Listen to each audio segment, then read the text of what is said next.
আমার নতুন একটা ভিডিওতে জানাই অনেক স্বাগত, অনেক ভালোবাসা। আশা করছি সবাই খুব ভালো আছো, আর আমরাও বাড়িতে সবাই খুব ভালোই আছি। আজকে সকাল থেকে ব্লগটা স্টার্ট করছি। এখন ঘড়িতে বাজে 6:45 মতো। ঘুম থেকে যখন উঠেছি তখন 6:45 বাজে। আর এখন যেহেতু খুব গরম পড়েছে তাই রাত্রে ঠিক করে ঘুম হচ্ছে না, আর সেই জন্য মানে সকালের দিকে উঠতে একটু দেরি হচ্ছে। কিন্তু এমনিতে আমার চোখগুলো একটু ফুলে আছে, কারণ আমার খুব ঠান্ডা লেগেছে। আর সকালবেলা ঘুম থেকে উঠে শুধু ওই দরজার জল দিয়ে 1 কাপ চা খেয়ে তারপর চলে এসেছি ছাদে। ছাদের মধ্যে না মানে প্রচুর জামা কাপড় আছে, কালকে প্রচুর জামা কাপড় কেচেছি, সেগুলো সমস্ত মিলতে হবে। তো 1 রাউন্ড মেলা হয়ে গিয়েছে, ওই দেখো ওইদিকে, ওই যে। আর এখানে এই যে বালতিতে আর এক বালতি আছে, তো সেগুলোকেও মিলে দেবো। যেহেতু হাজব্যান্ড এবং মেয়ে দুজনেই স্কুল ছুটি আছে, তো মেয়ে তো সকালবেলা উঠে পড়তে বসেছে, আর আমার হাজব্যান্ড এখন একটু শুয়ে আছে। মানে ও অনেকটা রাত অবধি জাগে, ও বিভিন্ন ধরনের কাজকর্ম করে, সেজন্য ও একটু শুয়ে আছে। তো চলো সকালবেলায় কাজকর্মগুলো করি। আর তোমাদেরকে আজকে অনেকগুলো জিনিস দেখানোর আছে। যেমন আমাদের পাড়াতে না মেলা বসেছে, এই যে এই মাঠে যেখানে মাঝে মাঝে মেলা বসে, তো সেখানে আবার মেলা বসেছে।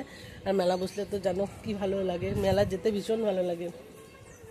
এখন জামা কাপড়গুলো সমস্ত মিলে দেবো, তারপর তোমাদেরকে বেশ কিছু জিনিস দেখানোর আছে ছাদের আজকে। তো একদম সকালবেলাতেই সেই জিনিসগুলো দেখাবো, তারপর নিচে গিয়ে বাড়ির সমস্ত কাজকর্ম করব। তো চলো আর বকবক করবো না, কাজটা করে নিই আর তোমাদেরকে সেই জিনিসগুলো একটু দেখিয়ে দিই। এই যে দেখো, গাছের ফাঁকে দূরে কি বোঝা যাচ্ছে যেখানে নাগরদোলা রয়েছে। যদিও একটু ধোঁয়াশা ধোঁয়াশা লাগছে, মনে হচ্ছে যেন ওই কুয়াশার মতো কেমন একটা সাদা সাদা, তবে এখানে নাগরদোলা রয়েছে। এই গাছগুলো যদি না থাকতো তাহলে খুব সুন্দরভাবে তোমাদেরকে দেখাতে পারতাম। এখন যেহেতু অতিরিক্ত গরম পড়েছে, তাই ছাদে যে বেলি ফুলের গাছগুলো আছে সেই বেলি ফুলের গাছগুলো একদম ঝেপে তার মধ্যে ফুল ফুটছে, তারপর কড়িয়ে এসেছে, প্রচুর পরিমাণের ফুল ফুটছে। আর এই সকালের দিকে যেহেতু একটু ঠান্ডা ঠান্ডা হাওয়া দেয়, আর এই ফুলের গন্ধটা এত ভালো লাগে। এমনিতেই বেল ফুলের গন্ধটা খুবই সুন্দর। তারপর এই যে অতিরিক্ত রোদ গরম, তো এই জন্য গরমের ফুল গাছে তো প্রচুর পরিমাণে ফুল ফুটবে, গাছ ভরে ভরে ফুল ফুটবে। তো দেখো কত ফুল ফুটে আছে আর কত কড়ি রয়েছে, প্রত্যেকটা গাছ কড়ি ভর্তি হয়ে আছে।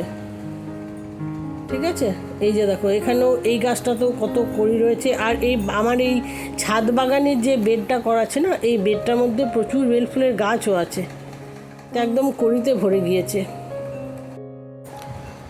এখানে সমস্ত জামাকাপড় মিলে দিয়েছি। এখনও সূর্য দেবতার খুব একটা দেখা নেই, একটু মেঘলা মেঘলা হয়ে আছে। জানি না বৃষ্টি হবে কি না, তবে আকাশটা কিন্তু মেঘলা হয়ে গেছে। আর মেঘলা আকাশ দেখলে খুব মনের মধ্যে ইচ্ছা হয় যে একটু বৃষ্টি হোক, কারণ গরমের পরিমাণটা এত বেড়েছে। তারপর আমাদের আবার একতলা ঘর, সেখানে এত গরম যে থাকা যায় না ঘরের মধ্যে। দেখো নিচে চলে এসেছি বন্ধুরা, আর মিস্ত্রি দাদারাও চলে এসেছে। এখন অনেকটাই সময় হয়ে গেছে, প্রায় 8:30 বাজে। তো মিস্ত্রি দাদারা কিন্তু আমাকে বলে দিয়েছে যে আজকে এই খাটটা খোলা হবে, মানে আমার ঘরে আমার যে বিয়ের খাটটা সেটা খোলা হবে।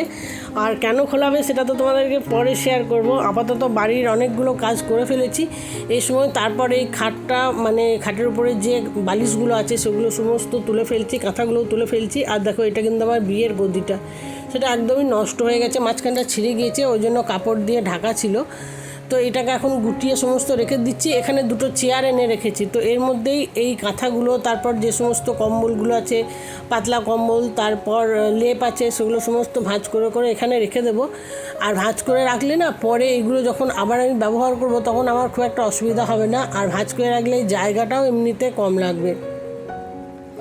আমি বিছানার নিচে বিভিন্ন জায়গায় গ্যাপিংগুলো মানে কমপ্লিট করার জন্য সেখানে চাদরগুলোও পেতে রাখি।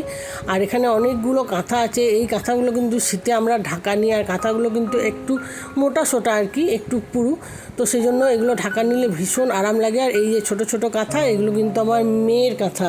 তো মেয়ের কাঁথাগুলো আমি একটাও নষ্ট করিনি। আর এই চাদরটা আমি প্রথমবার যখন দার্জিলিং গিয়েছিলাম বিয়ের পর, তখন হাজব্যান্ড কিনে দিয়েছিল, আমার খুব পছন্দ হয়েছিল এই চাদরটা। তো অনেকে কিনছিল এরকম, আমার এই রঙটা পছন্দ হয়েছিল বলে আমি কিনেছিলাম। আর মেয়ের কাঁথাগুলো যেহেতু সযত্নে রেখে দিয়েছি, এই যে দেখো এগুলো সমস্ত কিন্তু মেয়ের কাঁথা। তো সেগুলো একটু ছিঁড়েও গিয়েছিল, সেগুলোকে আবার ঠিকঠাক করিয়ে এই খাটের নিচে রেখে দিয়েছি। আর আগে যেহেতু আমি বরাবরই ছাপা শাড়ি পরতাম, তাই ছাপা শাড়ি দিয়ে এই কাঁথাগুলো তৈরি করতাম, কভারও ছাপা শাড়ি দিয়েই করতাম। এই শাড়িগুলো পরে আমি অনেক রিলসও বানিয়েছি। মানে আগে রীতিমতো ছাপা শাড়ি পরতাম, তখন নাইটি খুব কম পরতাম, কারণ নাইটি পরাটা আমার হাজব্যান্ড খুব একটা পছন্দ করতো না। আজকে দুপুরে সিম্পল লাঞ্চ মেনু তোমাদের সাথে শেয়ার করতেলাম। দেখো, আলু সিদ্ধ, কুমড়ো সিদ্ধ, একটু চাটনি আছে, মাছ ভাজা, আর এখানে একটু ছাতু মেখে রাখা আছে। ঠিক আছে, তো এই দিয়ে আজকে দুপুরে আমাদের খাওয়া দাওয়া হয়ে যাবে। এখানে মাছ ভাজাটা করে রেখেছি, ওই যে ভাত, আর আমার হাজব্যান্ড বসে পড়েছে, এখন দুজন মিলে খেয়ে নেবো। আবার অনেকক্ষণ পর ভিডিও করছি বন্ধুরা। দেখো, বাড়ি থেকে বেরিয়ে এসেছি, এখন বাজে প্রায় 5:30, আর হঠাৎ করে বাড়ি থেকে বেরিয়ে এসেছি কারণ আমি যাচ্ছি হাজব্যান্ড এবং মেয়ের সাথে সিউড়ি। এখন রাস্তার দুদিকটা এত সুন্দর লাগে, চারিদিকে ধানগুলো পেকেছে, আর ধানকে সোনালি ফসল মনে হয়, এই জন্যই বলা হয়। দেখো, আর এদিকে পশ্চিমে সূর্য একদম মানে লাল, তারপর বড় থালার মতো। এরকম দৃশ্য অনেক দিনই দেখিনি। আগে যখন রীতিমতো মেয়ের সাথে শিউরি যেতাম তখন এই দৃশ্যটা খুবই দেখতে পেতাম। আর এখন যেহেতু বাড়ি থেকে খুব একটা বেরোনো হয় না, তাই সচরাচর এই দৃশ্য চোখেই পড়ে না। তো দেখো, এই যে সুন্দর একটা দৃশ্য, এটাকে ক্যামেরাবন্দি করার লোভটা আমি সামলাতে পারলাম না, তাই একটু তোমাদের সাথে শেয়ার করে দিলাম। তো আমার ডাক্তারের সাথে অ্যাপয়েন্টমেন্ট হয়ে আছে 6:30টায়। এখন তড়িঘড়ি করে যাচ্ছি, হাজব্যান্ড মেয়েকে গানের স্কুলে নামিয়ে দেবে, তারপর আমি যাব ডাক্তার দেখাতে। আর এদিকে পরিবেশটা দেখো, আমাদের এদিকে রাস্তাঘাট ভীষণই সুন্দর। আর এই মুহূর্তে আমরা সিউড়ির কাছাকাছি প্রায় চলে এসেছি। রাস্তার দুদিকে প্রচুর পরিমাণের ধানের ফলন হয়েছে এবছর, হলুদ সবুজ সব রকমই রয়েছে। এই ধানগুলো সমস্ত পেকে গিয়েছে, আর আমি যেহেতু চাষি বাড়ির মেয়ে, তাই এই পাকা ধানের যে গন্ধ, সেটা আমার কাছে খুবই প্রিয়। আর এই রাস্তাটাও যেহেতু আমার খুব পরিচিত এবং পছন্দের, তাই আমি এর আগেও যখন ভিডিও করতাম এই রাস্তাটা তোমাদের সাথে শেয়ার করতাম, আর এখনও সেভাবে তোমাদের সাথে শেয়ার করছি। জমির পর জমি ধান পেকে গিয়েছে, চাষিদের এখন মুখে হাসি ফোটার কথা। আমি খুব একটা ডাক্তার বা ওষুধ এই সমস্ত কিছু ব্যবহার করি না, মানে ডাক্তার খুব একটা দেখাই না। কিন্তু এখন যে সমস্যাটা আমার তৈরি হয়েছে সেটা অতিরিক্ত হচ্ছে, তো কিছুটা রেগে আমার হাজব্যান্ড ডাক্তারের কাছে নাম লিখিয়েছে। মানে ডাক্তার দেখাতে যাচ্ছি না, এই জন্য ওনার একটু রাগ হচ্ছে, এই আর কি। তো দেখলাম যে ডাক্তারটা দেখিয়ে নেওয়াই উচিত, কারণ জিনিসটা বাড়াবাড়ি হয়ে গেলে তখন আরও সমস্যা হয়ে যাবে আমার। তো দেখো, সিঁড়ির কাছাকাছি চলে এসেছি। তো বন্ধুরা, আমার ডাক্তার দেখানো হয়ে গেছে, আর এসে যেহেতু ভিতরে ঢুকে গিয়েছিলাম, আর ওখানে কিন্তু এই মোবাইল মানে ভিডিও করা একদমই নিষেধ ছিল, তাই কোনো রকম ভিডিও করতে পারিনি। তো বাইরে এখন হাজব্যান্ড ওষুধ নিচ্ছে, আর এই যে এই ডাক্তারবাবুকে আমি দেখিয়েছি, গোপাল ঘোষ, হাড়ের ডাক্তার, কারণ আমার সমস্যাটাই হাড়ের। তো কী সমস্যা সেটা তোমাদেরকে বাড়িতে গিয়ে শেয়ার করব। আর এটা হচ্ছে সিউড়ি ত্রাণ সমিতি, এই জায়গাটার নাম সোনাতোরপাড়া। তো এখানে ডাক্তার দেখিয়ে বেরোতে বেরোতে আমাদের প্রায় 8:30 বেজে গিয়েছে। ওদিকে গানের স্কুলে মেয়েরও মানে ছুটি হয়ে যাবে, তো সেই জন্য আমাদের একটা চিন্তা হচ্ছে। আর আকাশে বিদ্যুৎও চমকাচ্ছে, জানি না রাস্তায় আবার বৃষ্টি হবে কিনা। তো বন্ধুরা, আমি ডাক্তার দেখিয়ে বাড়ি ফিরে গিয়েছি। আর ডাক্তার দেখিয়ে বাড়ি ফিরতে আমাদের অনেকটাই টাইম লাগলো, মানে ডাক্তারের ওখানে অনেকটা টাইম লেগেছে। তারপর তো মেয়ের গানের স্কুল ছিল, তো সেখানেও কিছুটা টাইম গিয়েছে। তারপর আকাশে লেগেছিল মেঘ, তো সেই ভয়ে মানে তাড়াতাড়ি বাড়ি আসছি, কিন্তু একটুকুও বৃষ্টি হয়নি। যতটা গরম ছিল তার থেকে অনেক বেশি গরম ধরিয়ে গিয়েছে। তো যাই হোক, বাড়ি ফিরে রাত্রে সমস্ত খাওয়া দাওয়া সব কিছু হয়ে গিয়েছে। আর এখন তোমাদেরকে দেখাবো আমার ওই ঘরের যে খাটটা খুলে দিয়েছে, তো সেই খাটটা তো চলে গিয়েছে আমার নতুন ঘরে, কারণ খাটটাকে রিপেয়ার করতে হবে। খাটটার কথা জড়িয়ে যাচ্ছে, খাটটা রিপেয়ার করতে হবে, কারণ খাটটার বেশ কিছু জায়গায় একটু ডিফেক্ট হয়েছে। আর দেখো, 19-20 বছর বয়স হলো ওই খাটটার। যে প্লাইগুলো আছে সেগুলো একটু নষ্ট হয়ে গিয়েছে, তো সেগুলোকেও চেঞ্জ করতে হবে। আর চলো এখন দেখাই তোমাদেরকে যে এখন বিছানাটার কী সিচুয়েশন আছে। আর তার আগে বলি ডাক্তার দেখাতে কেন গিয়েছিলাম, কারণ বেশ কিছুদিন ধরে, মানে বেশ অনেক দিন ধরেই আমার পায়ের যে পাতাগুলো হয়, তো সেই পায়ের পাতাতে প্রচণ্ড যন্ত্রণা করছিল। আর সকালবেলাতে ঘুম থেকে ওঠার সময় না একদম ফেলতে পারতাম না, তারপর সারাদিনই ফেলতে পারতাম না, এত কষ্ট হতো। আর হাঁটু দুটো ভীষণ ব্যথা করতো। আর আমার যেহেতু একটু ওয়েটটা বেড়ে গিয়েছে, তো তো সেই জন্য মানে খুব কষ্ট হচ্ছিল। তো সেই জন্য তড়িঘড়ি ডাক্তারের কাছে গিয়েছিলাম, কারণ আর পারছিলাম না। এবার মনে হচ্ছিল আমি বোধহয় হাঁটতেই পারবো না, এত কষ্ট হচ্ছিল। তো সেই জন্য হাজব্যান্ডকে নিয়ে ডাক্তারের কাছে গিয়েছিলাম। তো ডাক্তার অনেক কিছু টেস্ট দিয়েছে, আর অনেক ওষুধও দিয়েছে।